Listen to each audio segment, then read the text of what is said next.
اور اپنے بیوی کے ساتھ ملنے کا شوق پیدا ہوا۔ حضرت ابراہیم علیہ السلام کی والدہ بھی خواہش مند ہوئی اور دل سے کہنے لگی کہ میں اپنے گھر پر ہوں اور وہ اپنے ڈیوٹی پر ہے، پھر میں وہاں تک کیسے پہنچوں گی؟ لیکن پھر بھی ہمت کر کے انہوں نے آدھی رات کو گھر سے نکل کر دروازے پر یعنی نمرود کے محل کے دروازے پر جا پہنچی۔ دیکھا دربان و پاسبان جتنی ہیں سب کے سب خواب غفلت میں ہیں، وہ سب کے سب سو رہے ہیں۔ وہاں سے نمرود کی خوابگاہ خاص میں بے کھٹ کے گھسی اور اپنے شوہر جناب طارق کو جب دیکھی تو نمرود کے سرہانے ایک ہاتھ میں شمع اور ایک ہاتھ میں تلوار لیے پاسبانی کر رہا جناب طارق جب دونوں کی آنکھیں ایک دوسرے سے ملی اور دونوں کی آنکھیں چاک ہوئی، اسی وقت یہ نفسانی شہوت نے غلبہ کیا اور اس کے بعد پھر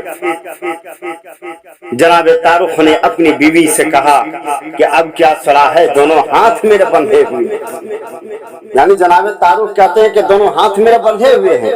اتنے میں اللہ کے حکم سے ایک پری آ کر موجود ہوئی، وہ شمع اور تیغ لے کر یعنی تلوار لے کر اسی طرح کھڑی رہی اور اس کے بعد پھر حضرت ابراہیم علیہ السلام کے والد جناب طارق دونوں میاں بیوی آپس میں پھر جب نفسانی خواہشات کو پوری کرنے کے بعد فارغ ہوئے، فراغت کے بعد اسی رات کو رب کی قدرت سے حضرت ابراہیم علیہ السلام اپنے باپ کے سلب سے یعنی اپنے باپ کے پیٹ سے ماں کے پیٹ میں آپ کی آمد ہوئی۔ جناب طارق نے اپنی بیوی سے کہا کہ خبردار دیکھو یہ رات کا وقت ہے اور پھر محل کے اندر، لیکن ہوشیار رہنا یہ بات ہرگز کبھی کسی کو نہیں بتانا، حتیٰ کہ یہاں سے گھر جانے تک راستے میں تمہیں کوئی نہ دیکھنے پائے، خاموشی سے جانا، کیونکہ اگر کسی نے دیکھ لیا تو یہ بہت بڑی شرمندگی کی بات ہوگی۔ تب آپ کی بیوی وہاں سے نکل کر چپکے سے اپنے گھر پہنچ گئی اور اس آنے جانے والوں آنے جانے میں سوائے خدا کے کسی نے آپ کو نہیں دیکھا۔ جب صبح ہوئی نمرود لعین نے نیند سے اٹھ کر جب جناب طارق کی پیشانی کی طرف نگاہ کی، دیکھا کہ ایک نور اس کے چہرے پر چمکتا ہے۔ نمرود نے کہا اے طارق آج چہرہ تیرا نورانی دیکھتا ہوں۔ جناب طارق نے جواب دیا کہ جناب والا یہ اس ترقی یہ اقبال کی دعا کی بعد ہو نمرود وہاں سے یعنی کہ جناب طارق کہتے ہیں کہ یہ میری ترقی کی وجہ سے آج میرا اتنا چہرہ چمک رہا ہے۔ پھر وہاں سے نمرود اٹھ کر تخت پر جا کر بیٹھا اور راہبوں اور منجموں نجومیوں کو بلا کر کے پوچھا کہ اب بتاؤ اپنے علم سے اپنے علم کی روشنی میں دریافت کر کے بتاؤ کہ وہ لڑکا پیدا ہوا یا نہیں پیدا ہوا۔ سبوں نے آپس میں مشورہ کیا، اس کے بعد پھر عرض کیا جہاں پناہ سلامت شب گزر چکی اور گزشتہ رات وہ لڑکا بخطبے خدا باپ کے پیٹ سے ماں کے شکم میں آ چکا ہے۔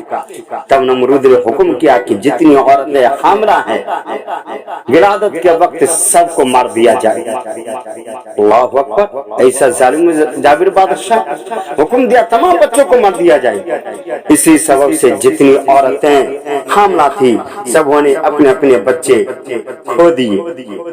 جب حضرت ابراہیم علیہ السلام کو اپنی ماں کے پیٹ میں 9 مہینے گزرے تب ان کی ماں نمرود کے خوف سے اور بچے کی محبت سے گھر سے نکل کر چپ چاپ شہر کے باہر ایک میدان میں ایک غار کے اندر جا بیٹھی۔ وہاں حضرت ابراہیم علیہ السلام کے والد جناب طارق نے ایک غار پہلے ہی سے تیار کر رکھا تھا اور اسی غار میں آپ جا کر بیٹھ گئی۔ حضرت ابراہیم علیہ السلام کی ولادت اسی غار میں ہوئی۔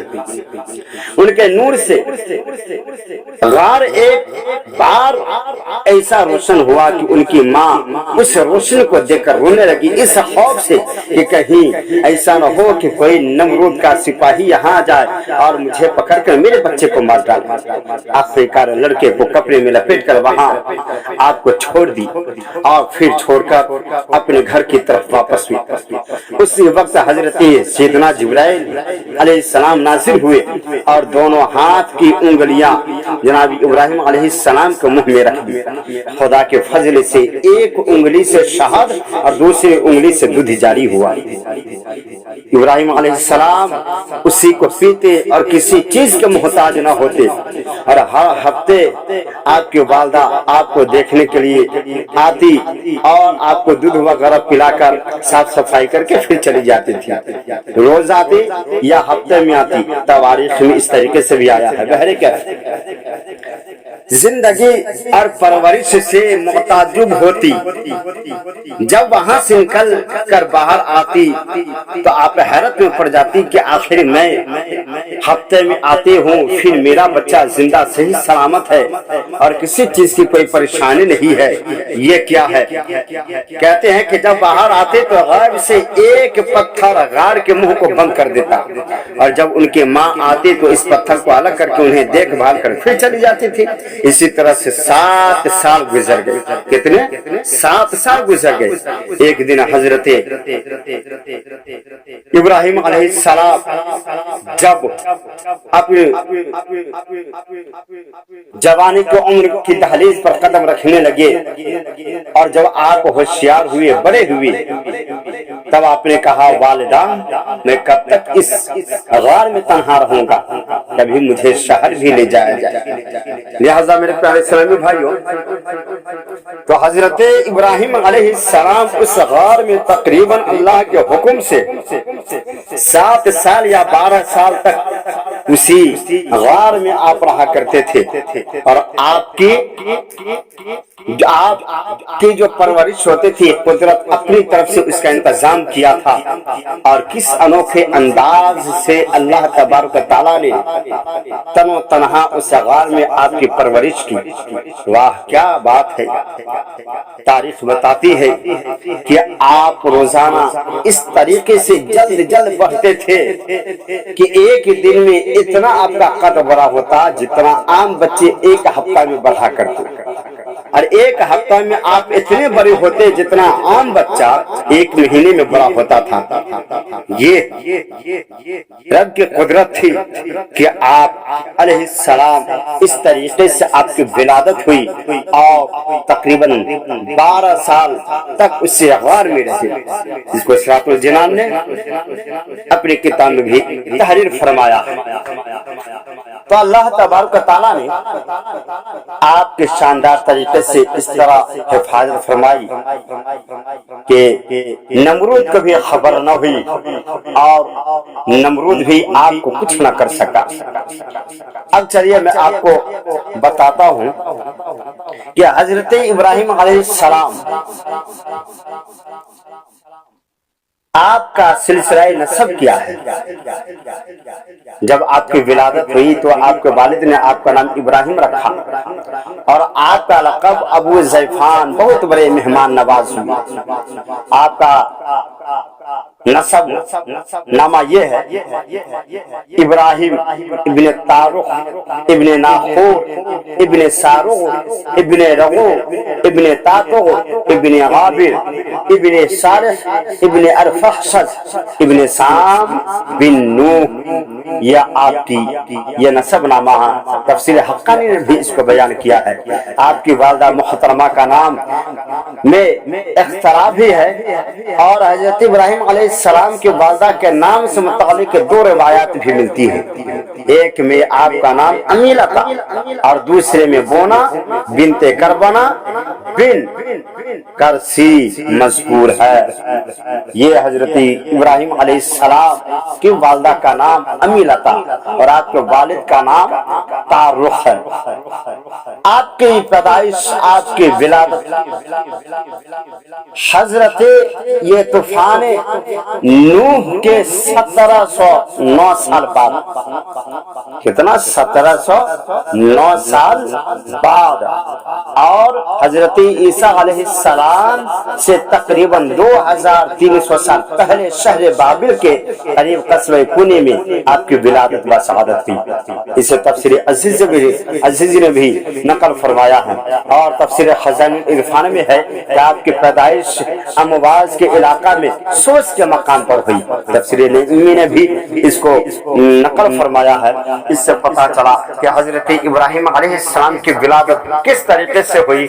اب اس سے آپ اندازہ لگائے کہ عام بچوں کی ولادت اور حضرت ابراہیم علیہ السلام کی ولادت میں کتنا فرق ہے۔